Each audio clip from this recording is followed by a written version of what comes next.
please move it there. So the question is, how do you actually move the microservice around? And how do you abstract away the infrastructure portion of the problem? For example, it's not very clever to do the service discovery within the business logic, within the microservice, because that's going to change for sure. And last but not least, operations, disaster recovery. With every microservice, with every component, you are going to face the same things over and over, like how do I do authentication, authorization, how do I propagate something, how do I do performance testing, debugging, root cause analysis, how do I promote IT operations to the logs, and generate events for PagerDuty, etc. That's happening all over, and microservices is just multiplying this problem. So if you had a monolith, you were solving this exactly once for a single WebSphere deployment. If you have suddenly 15 microservices, you are solving it 15 times. So how to do it? Well, most of these concepts must be fully automated. That's the only way going forward. If anything of that is doing manually with every movement with coding, well, it will eat you alive. And as Slava was saying, how many hours do you actually code per day? So imagine that out of that 1 or 2 hours you are effectively coding, you are solving these topics, and you're not actually implementing business logic, which is somebody that makes money to your employer. This does not make any money, typically. So we are going to try to develop something. So how does it look like when doing something? I have an omni-channel application, so 3 different front ends with 3 different security deployments, 3 different technological implementations, some front end for public, for internal, and some monolithic mobile application, 3 different backend for front ends, because I'm most likely going to communicate over different protocols with the different security implementations, etc. Nonetheless, the business logic is still the same. It's omni-channel, so the same data and same processes on every channel. That's how business wants it. On the right side, you can see what are the concepts I was just talking about that will be applied with every single component on this picture. Because we are a little bit tight on schedule, so let's try to develop a 3-tier application, some front-end, backend for front-end, and backend component today. How actually to increase your chances of success on time? Well, because you said that you hate meetings, so do I, The way how to actually avoid a lot of meetings is a share nothing concept. I don't want to share my development database with anyone. I want to be able to drop the schema when I need to. And I also want to be able to lose my notebook. So how to solve the problem? Well, I need to have my personal environment where I'm developing something within the cloud. Then I'm independent on the fact that I'm coding on something here. I can be coding from the cafeteria in Thailand, So share nothing. So I will create a development environment, my personal one, where I will try to build this application. On my personal environment, I will leverage 2 open source stateful components because backend for frontend will expose REST API and it will produce Kafka message. So that's why Kafka business logic will actually eat that message from Kafka and save it to the Postgre database. This is nice for me personally. I can run it on notebook, well, not so clever, I can lose it in the cloud. But when I'm going to the higher environments, nobody wants to operate production on unsupported open source something. We will probably face some challenges from so many departments internally. That's where it is very clever to replace those components with some heavy duty implementations like RDS for Postgre and managed Kafka from AWS. Those things can scale, and centralized team can operate it, and they have all the procedures how to do the disaster recovery, and you do not have to invent it within the small team which owns the microservice. So, what's the workflow for the demo? It's pre-recorded videos. Sorry for that. But yeah, I hope it will make sense. Let's create some new application, new environment, some components, 3 components within Git repositories. I will be commenting on the go, and some development Postgre. Let's check it out, code something, versioning, release management, deploy it, test it. There will be probably some underperformance, some bugs. end-to-end code tracing. If you are doing microservices, there's a lot of communication between them, and without actually proper, let's say, observability tooling, it can take ages to find problems. So code tracing, end-to-end code tracing, that's definitely a good thing to have. And last but not least, when everything is okay, let's promote it to the staging area. And now, this is CodeNOW, so you can observe it will be maybe a little quick, but I will create new application. As part of that, I want to create a new development environment, which is effectively a Kubernetes namespace on a cluster that has been, I have been given some rights to this cluster, that's why I have this option there. Now, because I have created new application, most likely there will be some components. Every component has a golden template which is scaffolded to the registered Git repository. Every golden template can have some configuration, so Java thing, well, group ID to Maven, probably something like that. Connected services. So CodeNOW following 12-factor is actually tracking the connections to externals, so it can replace at the deployment time with the proper connection strings, because I have a different connection strings in development and different in staging. So that was first backend for frontend, I believe. Now I'm creating a new managed service, so this is Kafka.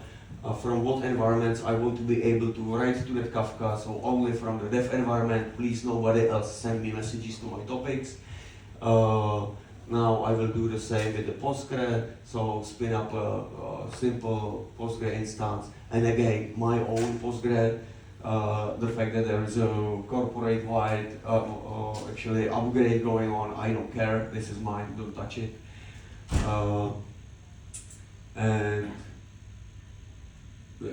so my favorite application, so I have two components with two CI pipelines registered, and now last but not least the front-end thing, which will be based on Python, because I don't code JavaScript anymore. Well, I don't code front-end, and anyway, you will see somebody else is coding front-end.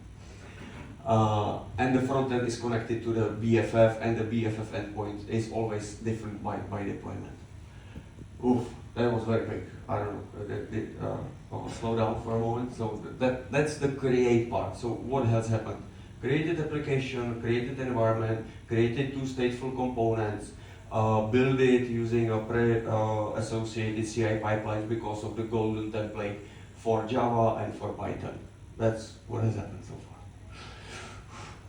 Okay, so next video. I want to code something, so give me the location of the front-end component.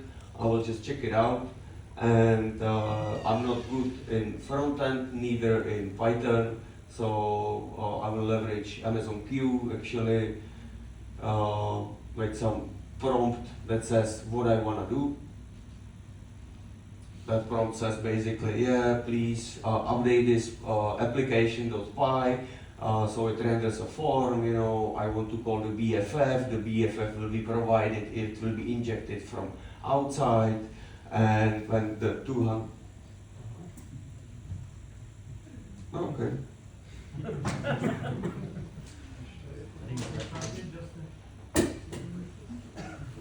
I can see there, but you can't. Or if you scroll further. Okay. A little bit of clicking. Yeah, so basically the prompt just actually describes what I want to deliver in terms of source code, a little bit of information about how the front end is actually working. That it is connected to BFF, the BFF is injected from the outside, the connection string, and the backend service is actually returning 200 code or HTTP 200 when everything is okay, and it also returns 400 when there is a problem with the form data. So it actually renders some toast saying that, okay, this is probably not good. So let's see. I could have been doing the live demo, you know, it will probably fail in a similar fashion. Amazon Q did a great job for me actually to generate. I don't know Bootstrap, I don't know any styling. This is probably not good front end for a production use, but it's very good for my own personal usage. So I can click in it, and continue with debugging of the BFF/BL components. There you go. It's taking longer than expected, but we still have 10 minutes left, so it's okay. There we go. Yeah, so I will just blindly believe. I cannot validate, so just copy, paste.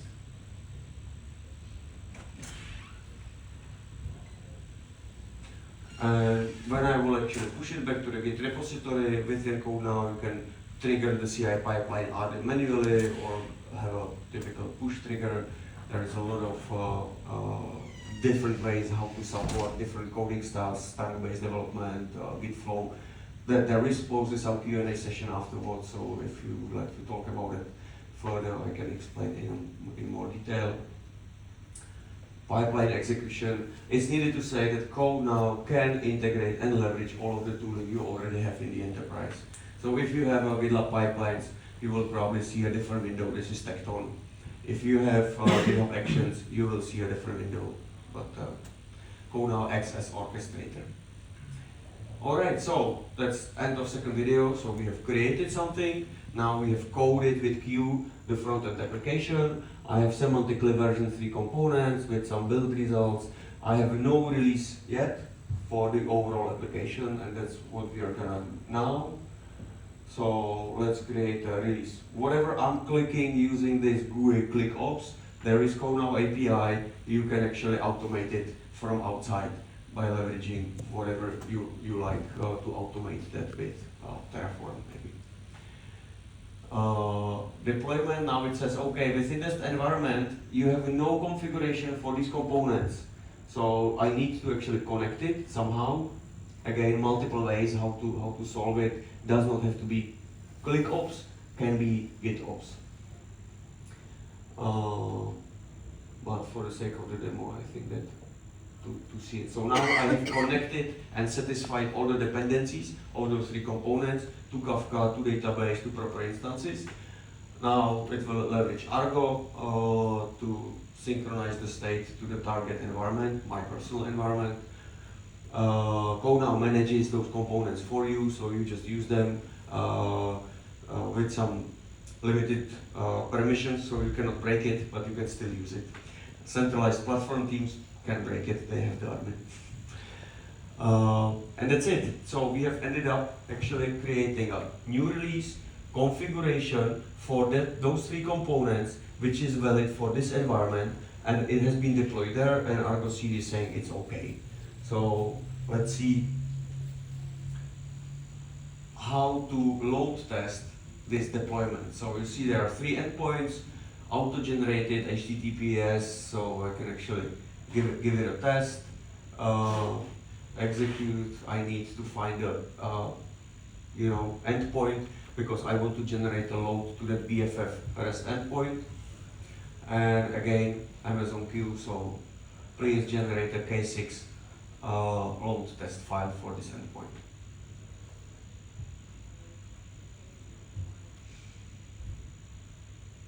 10 concurrent users, it's not that much load.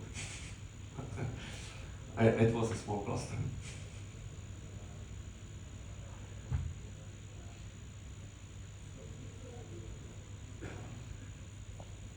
And there you go. And again, no changes, just copy paste. And let's see what will happen.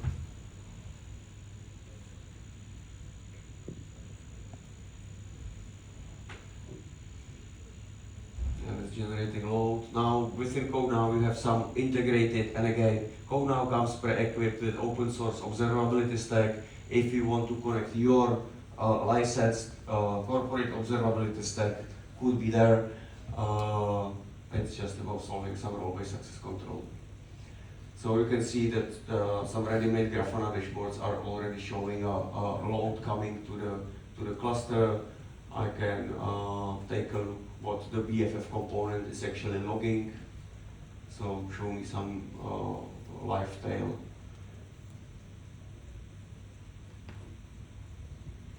Of whatever is happening, and that's pretty much it. There is one more thing. If you are working with microservices within Kubernetes, to work with the service mesh, maybe as developers you will not that much use it, but believe me, the operations guys will love it later on. You know, when you are trying to actually work with whoever is operating the thing at 2 a.m., you know, when the things are actually on fire, that this is the way how to gain productivity. What release is in production? It's application 1.00. What does it consist of? 3 components. Where are the Docker images? Where is it logging? What is communicating with what? You know, that's how you gain speed when under pressure, and you are not doing silly mistakes when under pressure. The worst thing you want to do is lose customer data at 2 a.m. during an incident. So I believe this is it, and last but not least, so because it was tested, I will just deploy it to staging environment. I have prepared external services link, so that's the way how to solve the problem. You have so many endpoints living outside of CodeNOW, so there are those external services that are pointing somewhere. You just create an instance limited from the usage perspective again to a certain environment. So I will just connect it to the AWS instances of Kafka and Postgre, and there you go, and suddenly I have exactly the same implementation, exactly the same binaries, tested, deployed to a completely different environment, leveraging completely different set of stateful resources, which will give way better performance than the open source ones. So that was quick. Some takeaways. How do you actually do the design part? So domain-driven design is there to help you